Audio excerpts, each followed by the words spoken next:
commençait de la lecture chuchotée du livre Le Magicien d'Oz. J'ai vu ce livre dans une bibliothèque. Je l'ai trouvé trop beau et je me suis dit, je vais l'acheter pour vous le lire.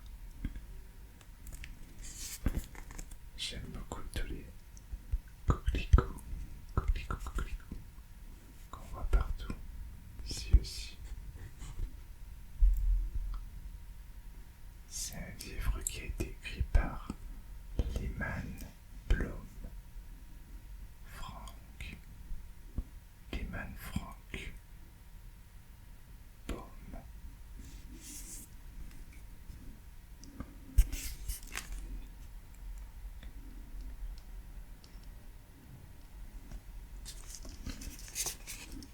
Aujourd'hui, je vais vous lire le premier chapitre.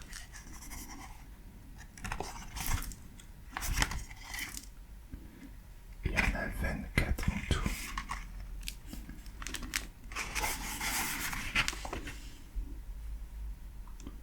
Une jolie montgolfière. Je vais commencer par vous lire l'introduction. Folklore, légende, mythes et contes de fées ont accompagné l'enfance à travers les âges, car tout enfant équilibré manifeste un goût spontané et sain pour les histoires fantastiques, merveilleuses et toute évidence imaginaire, nées fantaisie et nées de Grimm et Anderson, ont plus contribué au bonheur des cœurs enfantins que n'importe quelle autre création humaine.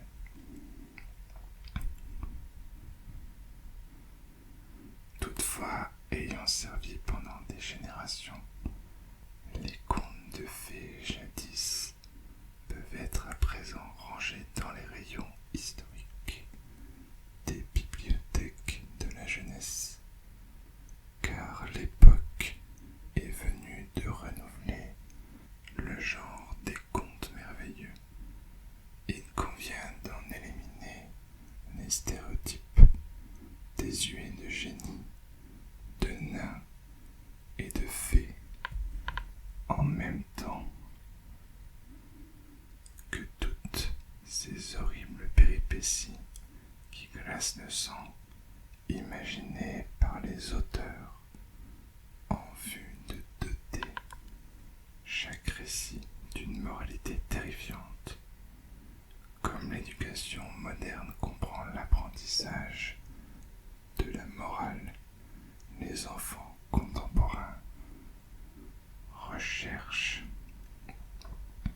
seulement le divertissement dans les contes merveilleux et se passent allègrement de tout incident désagréable. C'est dans cet esprit qu'a été écrite l'histoire du merveilleux magicien d'Oz, dans le seul but de plaire aux enfants d'aujourd'hui. Elle inspire à être un conte de fées moderne, modernisé, tout en conservant l'émerveillement et la joie propres au genre. En bannissent les chagrins et les cauchemars. Lyman Frank Baum, Chicago, avril 1900.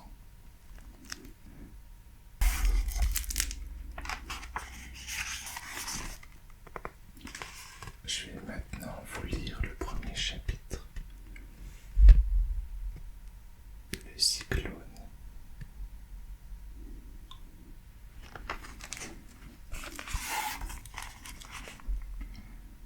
Du seuil de la maison, Dorothée n'apercevait autour d'elle que l'immense prairie grise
baptisé la cave au cyclone,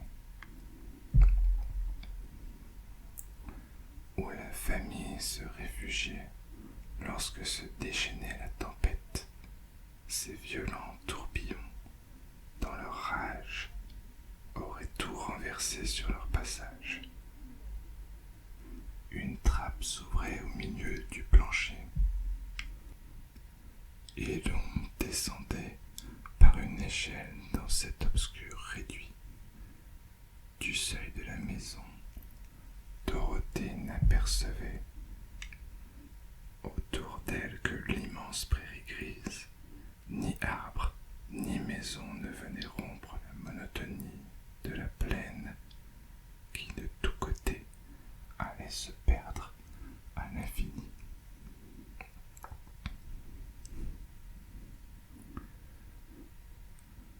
Craquelée par le soleil, la terre labourée étendait sa croûte grise jusqu'à l'horizon. L'herbe avait perdu sa verdure. Les têtes des hautes tiges, brûlées par les rayons ardents, se confondaient avec la grisaille environnante. La maison, peinte jadis, n'offrait plus que des murs aussi ternes, aussi gris que ce qui l'entourait. Le soleil ayant fait des cloques dans la peinture, les pluies l'avaient délavé. Lorsque Tantème vint vivre là, c'était une jeune et jolie femme. Le soleil et le vent l'avaient transformée, elle aussi. Elle avait éteint l'éclat de ses yeux, décoloré le rouge de ses joues et de ses lèvres. À présent aigrie et maussade, Tante M ne savait plus sourire. Quand Dorothée, qui était orpheline, vint habiter chez elle, la pauvre femme fut tellement saisie par le rire de l'enfant qu'elle poussait de petits cris d'effroi en pressant sa main sur son cœur chaque fois que la voix joyeuse de Dorothée retentissait à ses oreilles, et elle regardait la petite fille avec de grands yeux, s'étonnant qu'on ne pût trouver quelque chose risible.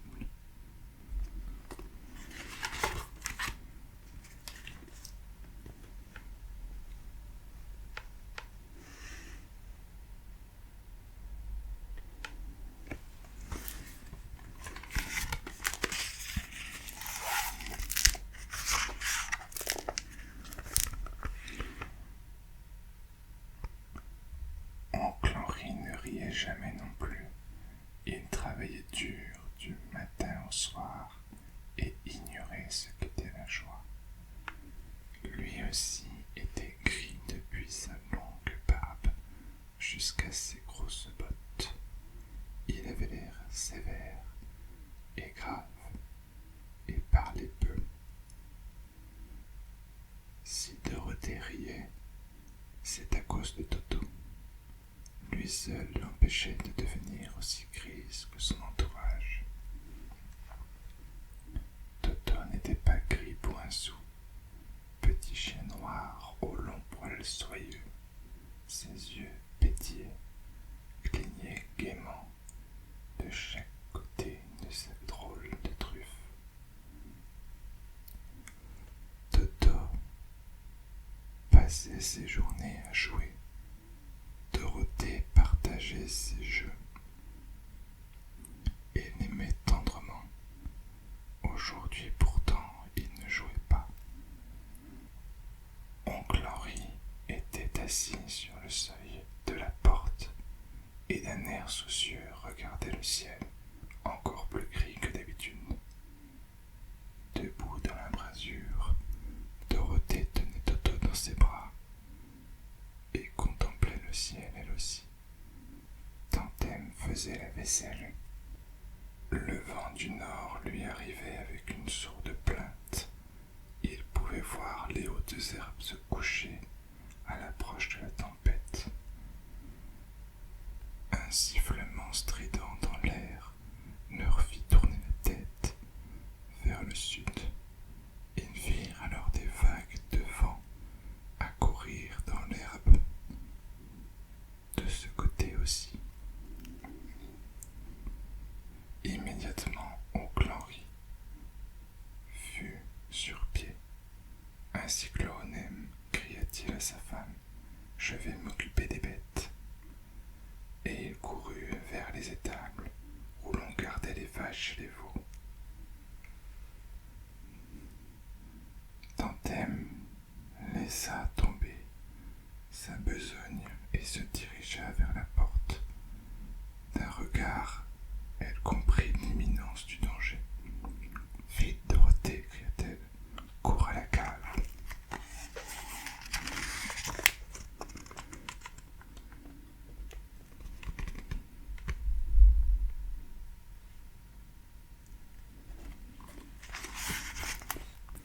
Toto sauta des bras de Dorothée et alla se réfugier sous le lit. La fillette tenta de l'en déloger. Tante M, au comble de la frayeur, ouvrit brusquement la trappe du plancher et dégringola par l'échelle dans le petit trou sombre. Dorothée avait enfin rattrapé Toto et allait suivre sa tante, quand un hurlement de la tempête la surprit au milieu de la pièce. La maison fut secouée par une telle violence que l'enfant perdit l'équilibre et se retrouva assise par terre. Alors une chose étrange advint. La maison tournoya 2 ou 3 fois sur elle-même et s'éleva lentement dans les airs. Elle s'éleva. Dorothée se crut transportée en ballon. Le vent du nord et le vent du sud se rencontrèrent à l'endroit où se trouvait la maison et en firent le centre exact du cyclone. Au cœur même d'un cyclone, l'air est calme d'habitude, mais la forte pression des vents de part et d'autre de la maison la poussait si haut, qu'elle se retrouva à la pointe du cyclone. Elle y resta perchée et se fut emportée comme une plume à des lieues et des lieues de là. Il faisait très sombre et le vent l'entourait de ses mugissements horribles, mais Dorothée trouva qu'elle voguait plutôt confortablement. Les premiers tourments passés, la maison avait encore une fois basculé dans le vide.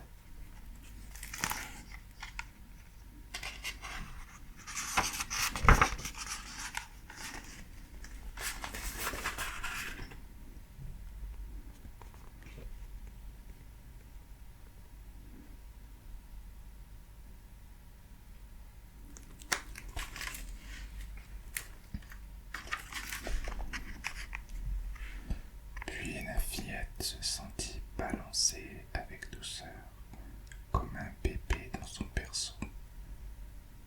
Ce remue-ménage n'était guère du goût de Toto.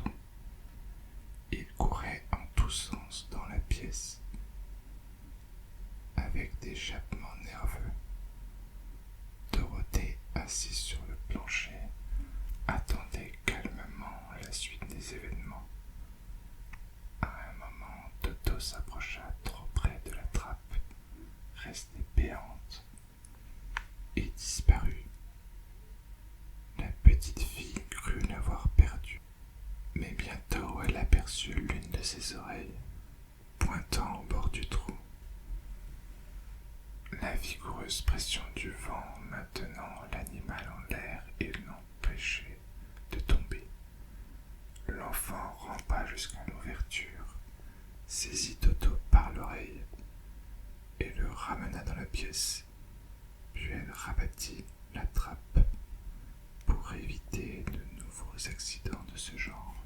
Au final, des heures, Dorothée se remettait peu à peu de ses émotions, mais elle se sentait bien seule, et le vent l'assourdissait de ses cris déchirants. Au début, elle avait craint de se briser en mille morceaux quand la maison retomberait sur le sol, mais à mesure que le temps passait, rien de terrible ne se produisait. Elle cessa donc de s'inquiéter et décida d'attendre paisiblement et de voir ce que le futur amènerait. En rampant sur le plancher qui tanguait, elle finit par atteindre son lit et s'allongea. Toto vint se réfugier auprès d'elle, malgré le roulis de la maison et les clameurs du vent. Dorothée ferma les yeux